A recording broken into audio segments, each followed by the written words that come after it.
안녕하세요. 이번 연휴 재밌게 보내셨나요? 지난 영상은 설날 특집으로 설날에 개봉하는 영화들을 소개드렸었는데 실제로 관람하신 분이 계셨으면 좋겠네요. 저도 영화로 더 풍성해진 설날을 보내셨길 바랍니다. 이번 영상을 시작하기 전 저번에 설날 영화 1등을 맞춰보기로 했는데 결과를 다 같이 확인해볼까요?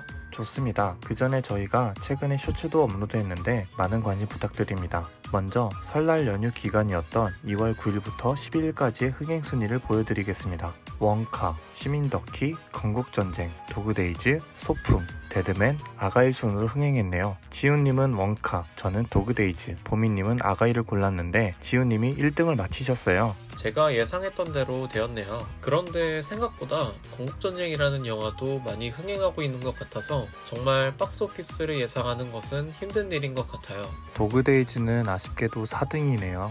4등이 어딘가요? 저는 제일 마지막입니다. 영화가 대중적인 소재가 아니어서 보러 가기 쉽지 않았던 것 같아요. 다음에는 꼭 맞춰보고 싶네요. 그럼 이제 영화 소개로 넘어가 보겠습니다. 이번에 큰 대작이 개봉을 앞두고 있죠. 한국 영화인데요. 요즘 TV 광고에서 예고편을 굉장히 많이 틀어주더라고요. 많은 분들이 이미 보셨을 것 같습니다. 이번에는 기존과 약간 다르게 한 편을 깊게 다뤄볼 예정입니다. 작품의 기본 정보부터 예고편 심층 분석까지 준비해봤습니다. 제74회 베를린 국제영화제 포럼 부분 공식 초청작이기도 한 작품 파묘입니다. 먼저 작품의 기본 정보부터 말씀드려볼까요? 이번 작품은 검은 사제들 사바하의 감독으로 한국의 오컬트 테마 장르를 제대로 활용할 줄 아는 분이시죠? 장재현 감독은 첫 장편 상업영화인 검은 사제들로 약 540만 명의 관객을 극장으로 불러오며 흥행에 성공하였습니다. 또한 올해 감독상도 받으셨죠. 한국에서 오컬트 테마 장르로 유명한 곡성, 랑종의 나홍진 감독과 함께 한국의 오컬트 장르를 굳건히 지키고 있는 장재현 감독님의 영화 파묘입니다. 이름만 들으면 알 법한 많은 영화의 촬영 감독을 맡아온 이목의 촬영 감독도 참여했는데요.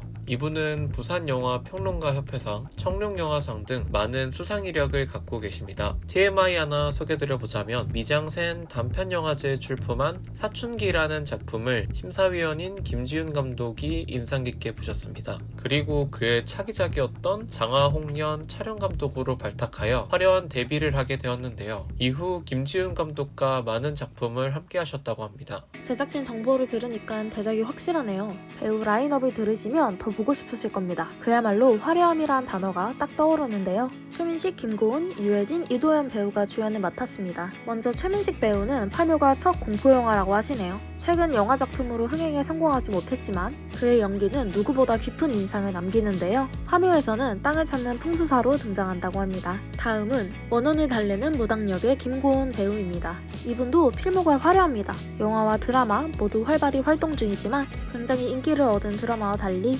데뷔작 은교를 제외하면 영화에서는 주연으로 크게 성공한 작품이 없습니다. 그래서 이번 작품이 더 기대되는 것 같아요. 최근 영화판에서 가장 흥행 성공을 많이 한 배우 하면 누가 떠오르세요? 저는 유해진 배우가 생각납니다. 공조2, 올빼미, 달짝지근해 등의 작품으로 어려운 극장 시기에도 대한민국 배우 누적 관객수 2위라는 좋은 성적을 보여줬는데요. 이번 작품에서는 장의사로 등장한다고 하네요. 마지막으로 이도현 배우입니다. 공개된 스틸컷에서 경문이 온 팔을 덮고 있는 이도현 배우 모습에 많은 사람들이 뜨거운 관심을 보였는데요. 이번 작품이 첫 상업영화라고 해요. 드라마에서는 많은 활약과 동시에 넓은 연기 스펙트럼을 보여줬기 때문에 파묘에서는 어떤 새로운 모습을 보여줄지 기대가 됩니다. 근데 작품 제목이 파묘인데 이게 무슨 뜻인지 아시나요? 그러실 줄 알고 제가 파묘에 대해 알아봤는데요. 파묘는 좁게는 묘를 없앤다는 의미지만 좀 더 넓게 해석도 가능합니다. 묘지를 이장한다, 즉 기존 묘지를 없애고 다른 곳으로 옮겨 모신다는 개념으로 사용되었습니다. 이때 파묘는 이장의 한 부분으로 기존의 묘를 없애는 경우 봉분이나 무덤을 걷어내고 유골을 수습한 뒤 묘지의 성물을 폐기하고 마무리하는 과정을 의미합니다. 아무래도 고인을 모셨던 무덤을 없애는 행위이기 때문에 위험하고 신중해야 할 것 같죠? 공포영화에 적절한 소재인 것 같네요. 감독의 배우까지 빠지는 게 없는 것 같아요. 이번 작품은 제작 배급사 쇼박스의 회심의 작품이라고 하는데요. 쇼박스는 스즈메의 문단속, 비공식 작전, 3일의 휴가 등을 진행한 제작 배급사입니다. 스즈메의 문단속으로 큰 흥행을 했음에도 불구하고 매출이 전년 대비 크게 감소했는데요. 설에 개봉한 시민더키도 18일을 기준으로 160만 명을 기록했지만 생각보다 부진한 상황에서 파묘의 손익분기점 300만을 넘기는 흥행이 필요해 보입니다. 개봉일 경우 2월 22일로 수요일 개봉이 영화계에서는 일반적인데 과감하게 목요일로 개봉을 하루 늦췄습니다. 시작부터 큰 변화를 준 만큼 흥행에 성공했으면 좋겠네요. 현재까지 1차, 2차 예고편이 공개됐는데요. 이를 토대로 영화가 어떻게 흘러갈지 분석해 보겠습니다. 어느 한 시골 누군가의 묘 주변에 모여있는 사람들이 왜 애들 꿈에 나오시는 걸까요? 라며 누군가에게 묻는데요. 다음 장면에서 최민식과 유해진이 관을 여는 것으로 보아 이들에게 질문한 것으로 보이네요. 이에 최민식은 누가 할머니 이 가지고 있네 라고 하자 모두가 일제히 한 아이를 쳐다봅니다. 아마도 할머니 이를 아이가 가지고 있어 꿈에 등장한 것인 것 같네요. 문제를 한 번에 간파한 최민식은 상덕역을 맡았으며 그의 직업은 풍수사입니다. 이장할 묘자리를 보는 등 땅에 대해선 도 같은 모습을 보이네요. 그리고 그와 함께 다니는 유해진은 장의사로 연근역을 맡았으며 파묘에 판을 깔고 준비하는데요. 둘은 파묘 콤비처럼 움직이는 것 같습니다. 시간이 흐르고 저녁, 장의사 유해진이 운영하는 가게에서 김고은과 이도현은 유해진과 최민식 이렇게 4명이 모이는데 김고은과 이도현은 미국에서 가져온 한 을의 얘기를 꺼냅니다. 이때 김고은과 이도현을 보며 풍기는 분위기가 범상치 않네요. 그럴 만한도 한 게 김고은은 무당 화림역을 맡았고 이도현은 법사, 봉길역을 맡았더라고요. 이도현은 자신을 신병에서 구해준 김고은과 함께 다니며 스승처럼 대하고 있습니다.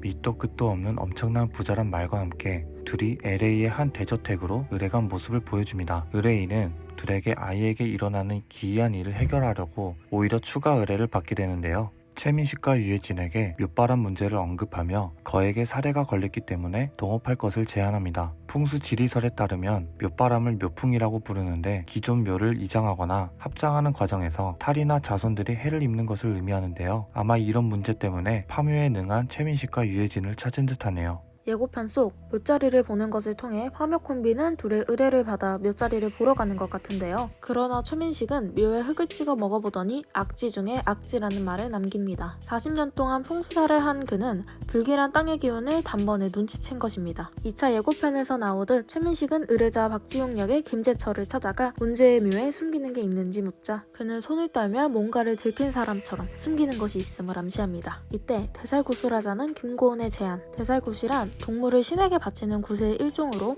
황해도 지방에서 유래된 굿입니다. 1차 예고편에서 얼굴에 검은 칠을 하고 돼지를 걸어놓은 것을 보아 대살굿을 하고 있음을 알 수 있는데 보통 조상을 달랠 때 하는 굿으로 조상 문제를 해결하고 파묘를 하려는 걸까요? 그 답은 대살굿하는 장면에서 찾을 수 있습니다. 굿 당일날 4명이 한자리에 모였는데 아마 파묘도 함께 하려는 것 같네요. 여기에 동네 사람들도 불러 큰 규모로 진행됩니다. 점점 고조되는 분위기 속에서 파묘를 알리는 소리가 들립니다. 그렇게 묘를 파고 그 아래에 관이 드러나는데 유해진은 저게 사람관 맞아? 라는 말을 하는데요. 스틸컷을 보면 일반적인 관이랑은 다른 것을 알 수 있습니다. 그리고 파헤친 땅에서 가득한 한기를 느끼는 파묘 콤비. 이제 관을 옮겨야 하는데 장의사인 유해진이 관을 맡은 것 같습니다. 이때 태워지는 관을 유심히 보더니 뭔가를 알아챈 듯 누군가에게 관에서 뭐가 나왔다는 연락을 합니다. 2차 예고편에서 공개됐듯 최민식에게 전화를 걸어 말한 것으로 예상할 수 있습니다. 최민식이 전화를 받고 난 후 누군가의 잠긴 방문의 손잡이가 요동치는데 이어서 잡히는 의뢰인으로 보아 그가 있는 방인 것 같습니다.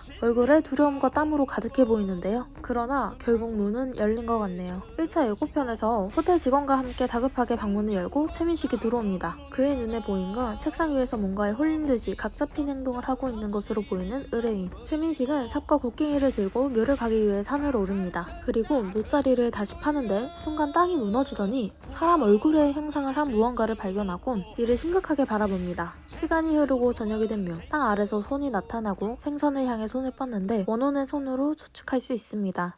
한편 김고은 일행도 이를 눈치채고 겁나 험한 게 나왔다 며 동료들에게 위험성을 알리는 것을 알 수 있습니다. 1차 예고편에선 한 지하 같은 곳에서 김고은, 이도현, 유해진이 모여있는 장면이 있는데 이도현은 밧줄에 묶여 있고 이를 잡고 있는 유해진이 보입니다. 이도현은 밧줄에 묶여 있음에도 김고은에게 위협적으로 다가가고 섬뜩한 미소를 짓는 것으로 보아 관에서 나온 원혼이 이도현에게로 들어간 것 같네요. 2차 예고편에선 같은 시간대로 추측되는 장면에서 의식을 준비하는 김고은과 흔들리는 밧줄을 잡고 있는 유해진을 볼 수 있습니다. 두 예고편 속 장면을 합쳐보면 위험을 직감한 무당과 법사가 원혼을 일부러 이도현 몸에 부른 것으로 예상할 수 있는데요. 나오지 말아야 할 존재를 다시 잡기 위해 이도현의 몸으로 받은 것 같습니다. 이것과 이어지는 듯한 장면이 있는데요. 이도현이 병원 병상에 누워있고 빙의된 듯 니들 다 죽어 라는 경고의 말을 남기는데요. 그리고는 이도현 몸에서 하얀 연기가 피어오르고 원혼이 빠져나간 걸 알 수 있습니다. 예고편 후반부로 갈수록 4명의 얼굴에 하나같이 경문이 쓰여진 것을 볼 수 있는데 이는 위험한 존재로부터 자신들을 보호하는 수단이 아닐까 합니다. 예고편 속 얻은 떡밥들이나 예상되는 스토리의 흐름을 정리해보았는데 원혼이 더 이상 돌아다니지 못하도록 그 존재를 잡아야 하는 파묘 4인방을 주로 비출 것 같습니다. 파묘 개봉 전부터 얻을 수 있는 내용도 많지만 영화를 봐야 추측해본 스토리를 완벽하게 알 수 있을 것 같네요. 맞아요. 예고편을 봐도 본 영화를 봐야 작품을 제대로 즐기는 거 아닐까요? 감독부터 배우, 그리고 스토리까지 3박자가 잘 어우러지는 작품 같아서 영화관에서 보시는 걸 추천드리고 싶습니다. 영화관이 비수기인 지금 파묘가 활력을 불어넣어주는 역할을 해주었으면 좋겠습니다. 그렇게 되면 다양하고 좋은 영화들이 많이 나오지 않을까요? 그럼 저희는 다음에도 재밌는 영화 소개로 돌아오겠습니다. 지금까지 당신을 위한 영화 소식지 오피였습니다. 오피였습니다.